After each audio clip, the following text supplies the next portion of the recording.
তিনটি ক্রমিক সংখ্যার যোগফল 138, কিন্তু এখানে সংখ্যা কয়টি? তিনটি। তার মানে বোঝা যাচ্ছে যে এটা তিনটি সংখ্যার কি? তিনটি সংখ্যার যোগফল। তাহলে এই সংখ্যার যোগফলটাকে, এই তিনটি সংখ্যার যোগফলকে এখন আমি যদি 3 দ্বারা ভাগ করি তাহলে কিন্তু আমি মাঝের সংখ্যাটা পাবো। কি সংখ্যাটা পাবো? মাঝের। কিভাবে দেখো, যে 3 ভাগ 138। তা আমরা যদি এখন 3 দিয়ে ভাগ করি, যে 3 এর সাইডে কত? 3 এর সাইডে হচ্ছে 12, বিয়োগ করলে হবে 1। এরপরে যদি আমরা 8 নামাই নেই, তাহলে 3 দিয়ে যদি তোমরা 18 কে ভাগ করো তাহলে 3 6 18। তো এইটা আসলে এই লজিক দিয়ে তুমি কি পাইলা? তুমি 46 পাইলা।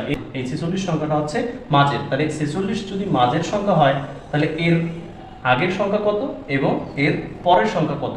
তাহলে এর আগের সংখ্যাটা হচ্ছে 45 এবং এর পরের সংখ্যাটা হচ্ছে 47। তাহলে তোমরাই বলো যে কোনটা বৃহত্তম এবং কোনটা ক্ষুদ্রতম। তাহলে 45 হচ্ছে ক্ষুদ্রতম এবং 47 হচ্ছে বৃহত্তম। তো এটাই হচ্ছে আমাদের সঠিক অ্যান্সার।